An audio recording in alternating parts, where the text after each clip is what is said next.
Welcome to Southaven Business Beat.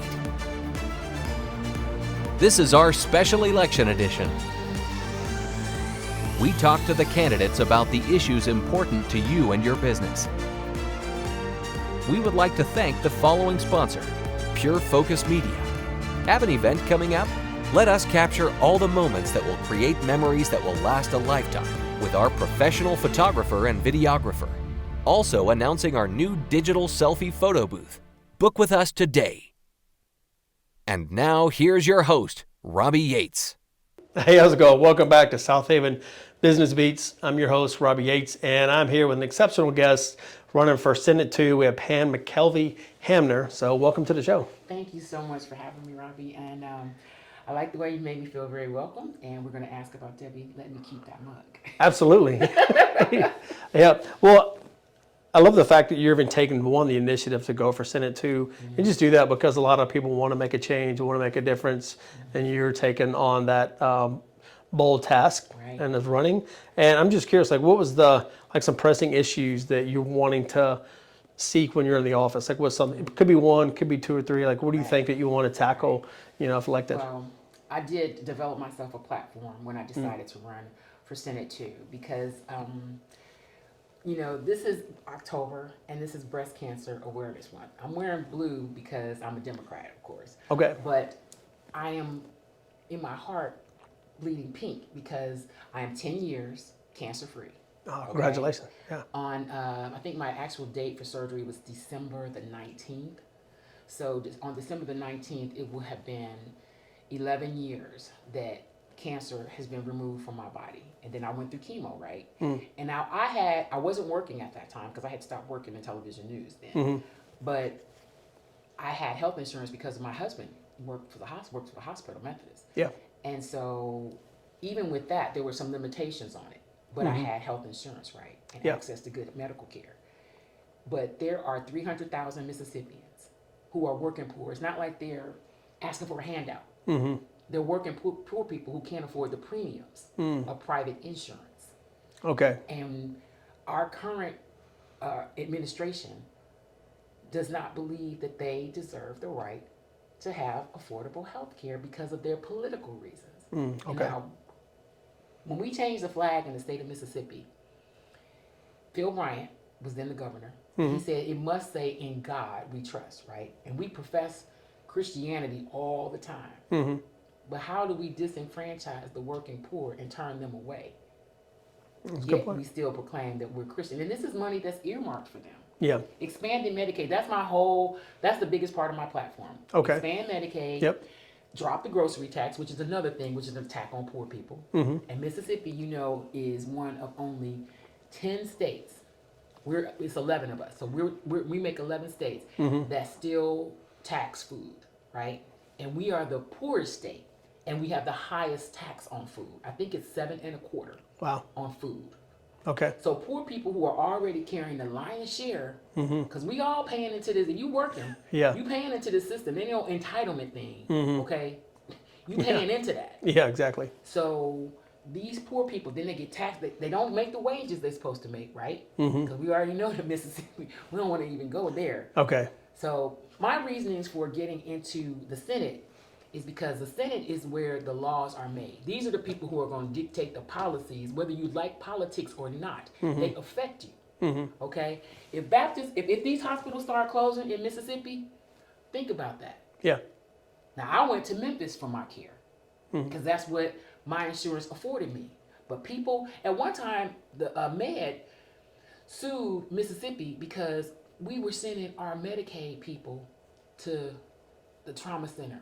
We wouldn't give them help. We wouldn't qualify them for this federal money that's earmarked for them. Okay. And right now, it's a bunch of federal money to the tune of, every time I look, the number gets higher. Last time I checked, the Department of Justice was saying that they're looking into the TANF welfare money, and they're gonna make the latest news is they're gonna make Brett Favre testify, and they want to hold his testimony for 30 days before it's made public. What kind of transparency in government is that? We already know the money's been stolen, and now they say the number is something like 122 million. Wow. My personal belief is, because I'm a journalist, I remember when in 1992 Bill Clinton passed the federal legislation about welfare, how the money went, and southern states, I want to say that either Haley Barbour or Kirk Fordyce was the governor then. They were very pissed because they didn't want the federal government dictating to them what they did with the money earmarked for poor people. And that's why Tate Reeves won't expand Medicare. And I think that's heresy. Yeah. I do. Yeah. Well, I commend you for that, for taking on, on that fight and that role. And again, congratulations. And I commend you for, cancer-free. That's phenomenal. So with that, and then the role for Medicare, like, what would you say, like, is that your primary role? And then To me, right now, Yep. Okay, so I've been following Senate Democrats for about, I've been following them for about 4 years. Yeah. They have legislation already drawn up to expand Medicaid. Okay. But Tate Reeves has already said he would veto it. And a lot of bills die in committee. That's the politics part. Because such and such got to make a deal with such and such to get something out of this bill. They're not just going to let your bill pass. You have to learn how to compromise and work with people. Yep. You have to be willing to reach across the aisles. But when you are in dominant power by 3/4, 75%, they don't have, you can do what you want to do. Okay. Because you have the power. And unfortunately, our legislators, our senators have not collectively had the power to pass anything that's of meaning to Mississippians. You got Tate Reeves and them Republicans out here talking about trans people taking positions in sports. But yet there is not one case in Mississippi. Not one. Here's the other thing. They passed, McClendon, who was from Senate District 1, passed a CRT bill. In critical race theory is taught at one university in the whole state, and it's only one class. And it was at Ole Miss, at the law school. All right. K through 12 never sees the light of day. But he passed a bill about CRT. The performative politics are not advancing Mississippi. We continue to decline in healthcare. And healthcare is big for me because when I was sick, when I was not mobile, when I didn't have the ability to want to do things and I couldn't do them, God can get your attention in a whole bunch of ways. But when God sits you down, and then how blessed I was, how fortunate my life had been, and how I saw all these things that were wrong being done with government money meant for the people. Yep.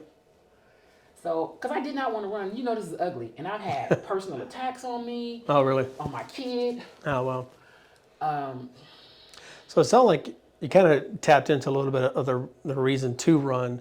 I know what you want to do when you're in office, and I commend you for that. So what was the push, the nudge to be like, hey, I want to run, I want to try to make a difference? When in 2020, when the only congressional representation in the state of Mississippi that abided by the Constitution was Roger Wicker, and I commend him for that because he is a member of the Republican Party, and Benny Thompson. All of our other congressional leaders voted to overturn the election. To me, that's a dereliction of duty right there. Your pledge is to the Constitution, not to your party. Yep. Okay? And that's wrong. We know it's wrong, but nobody wants to say anything because these are the people in power. So I feel like sometimes, I get beat up. But remember little David, I believe in the word. I do. Yep.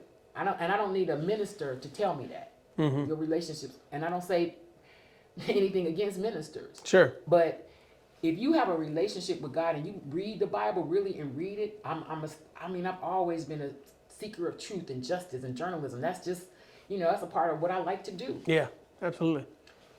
And when you start getting that truth and you start seeing truth and what the world is really like, and you don't say anything, I think that to me, when I meet my Maker, the Holy Spirit that has comforted me through all of these travails, I'm not necessarily the Holy Spirit got to give me a big old high five, but I want the Holy Spirit, I know the Holy Spirit knows. Yeah. And that's just, to me, that's my reward. Because it doesn't matter about money. I left my big time TV job, the 6-figure job, which they literally told me in my exit interview that they thought I would stay for the money. Okay. They thought I would would stay for the money. So I would sell out my soul or who I'm supposed to be for the money. Yeah. Wow. Well, I commend Jeanette for taking the choice and the stand and to do, you feel is right and get out there after it. So that kind of ties into the next thing I was curious about, like what makes you feel like you're the best person, fit for the role to, to get in there? I don't say I'm the best person. I can't say that. I Okay. really can't. I respect that. Because I don't have, Dave Parker has been in office for more than, I think it's about right at 10 or 12 years. This will be, I believe, his third or fourth term. And to me, he's been in office long enough to affect some change. Like, he should be saying something for the people of DeSoto County, particularly when it comes to those hospital closings. Because if those hospitals close, where do you think those people gonna go? They're gonna be flooding our hospital, okay? They're gonna be flooding Baptists, they're gonna be flooding Methodists, and they don't have enough capacity right now either. So we get inundated, we're gonna have to pick up that burden. And the other thing, Dave Parker passed Senate Bill 2889, and that was to usurp the power of the Jackson Water Authority.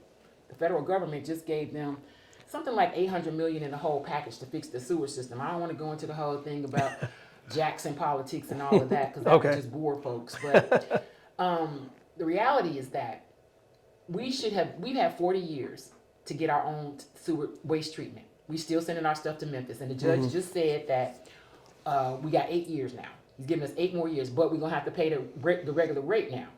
So folks in DeSoto County who have that green little, I call it the little tub man, that's the sewer system. Oh, yeah, okay. When I lived here under Greg Davis, and when I was in television news, I used to ride Greg Davis about infrastructure.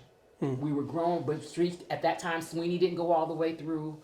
Church Road was 2 lanes. And I used to say, Greg, he was the mayor. I didn't say Greg because I was a reporter, I was professional, but I was saying, Mayor Davis, I've been paying this tax for my sewer for 6 years and I ain't even got it yet. It's coming, it's coming, it's coming. It took them about 6.5 years because when I moved in my home, it had just been annexed to Southaven. It was still considered DeSoto County. So they had just annexed it. So there was a lot of things like building and inspection codes and the property lines and all of that stuff was never really clear. And and initially we had a septic system. We didn't have the little green tub that's now the sewer thing. Okay. But there was no plans for infrastructure. It was a lot of growth. They just wanted the numbers to get the numbers up, to get the numbers up. Yeah. And I'm like, well, to get the numbers up, the people that live here, it's nice for people driving by, going to Tanger Outlet, but I can't stand it. It ties it up, and I got a raggedy street, and I can't even get a little thorough way to go through.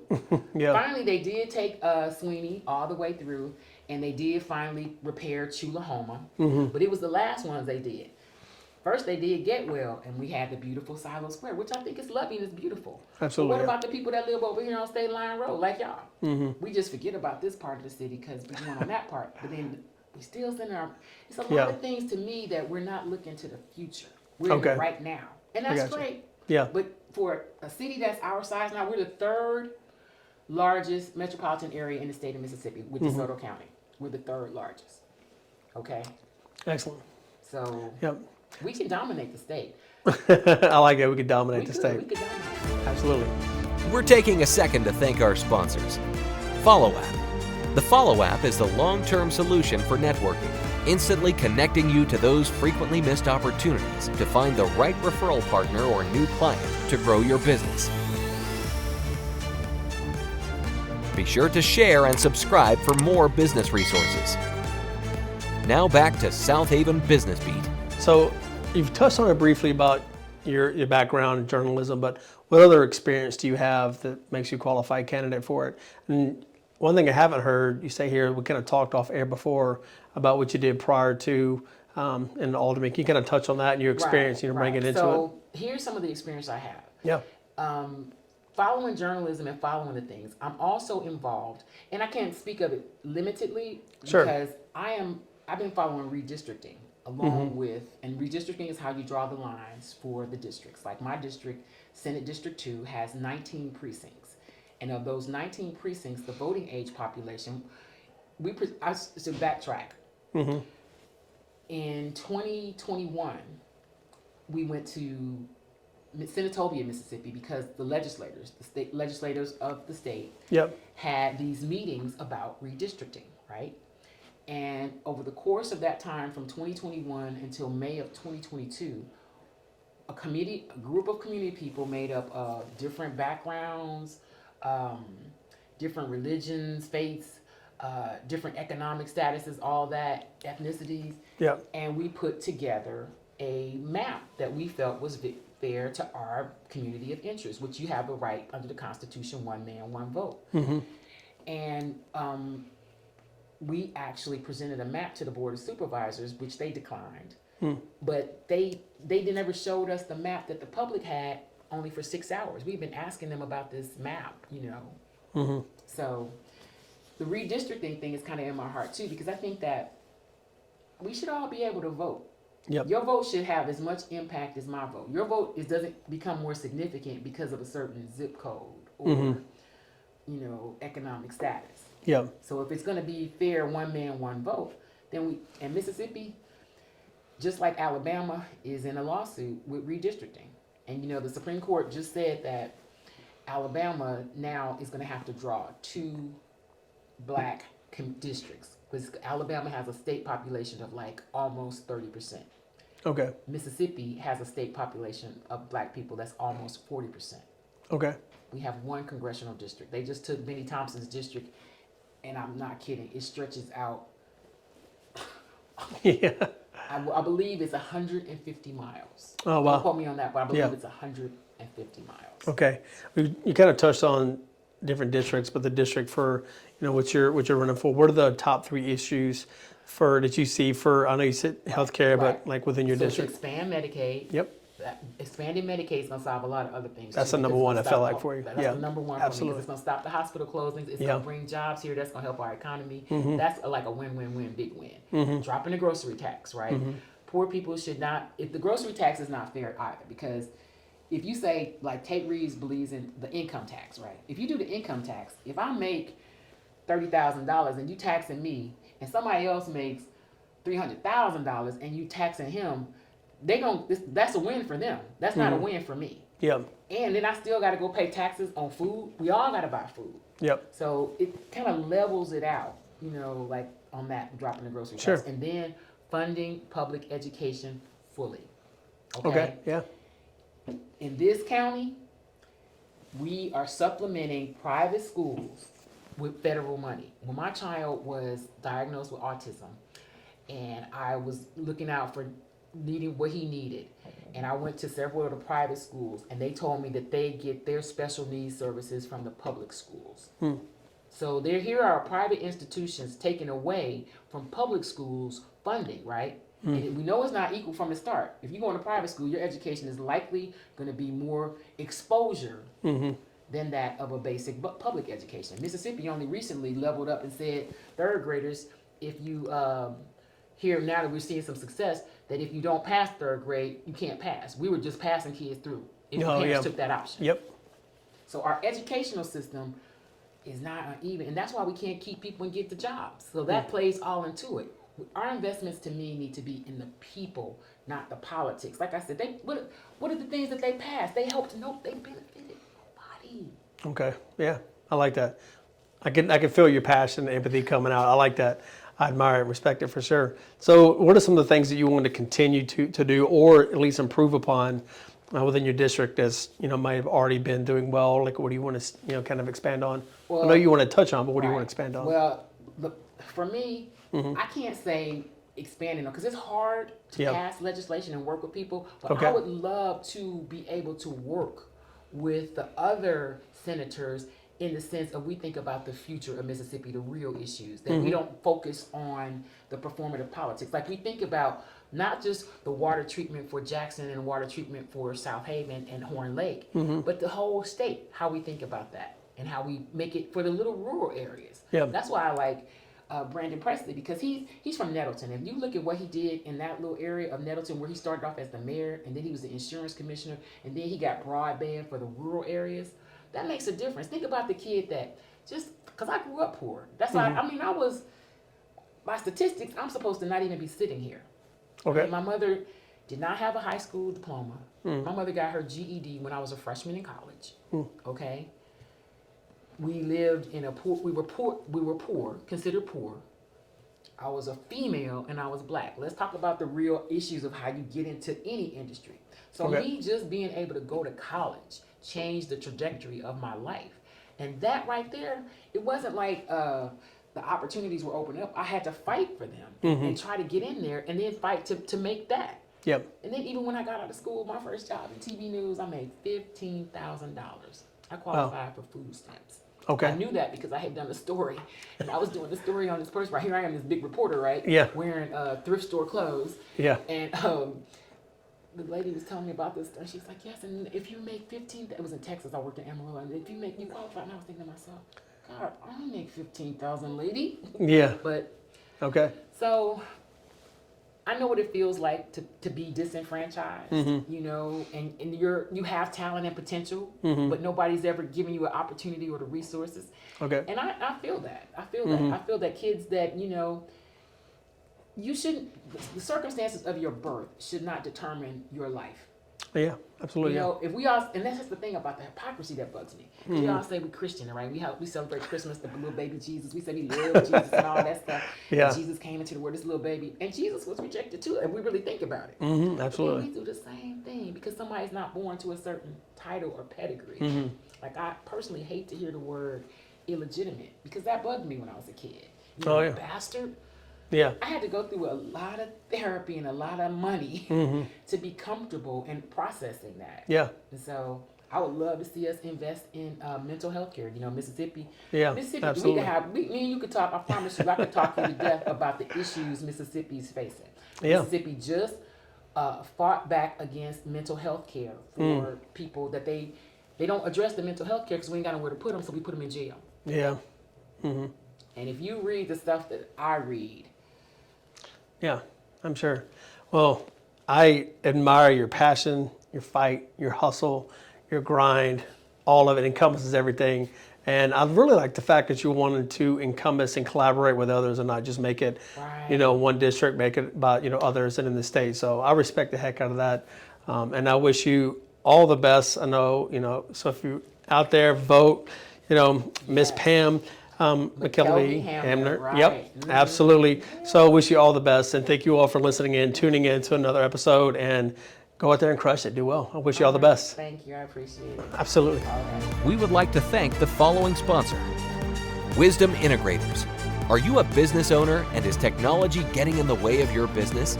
If your computers are slow, your website is horrible, or your business needs more efficiency, then it's time to reach out to Aaron Kozort and Wisdom Integrators. Thank you for listening to this episode of Southaven Business Beat. This podcast is brought to you by the Southaven Chamber of Commerce. We know relationships create commerce. Thank you for joining us. Like what you see and hear? Please tell others and subscribe.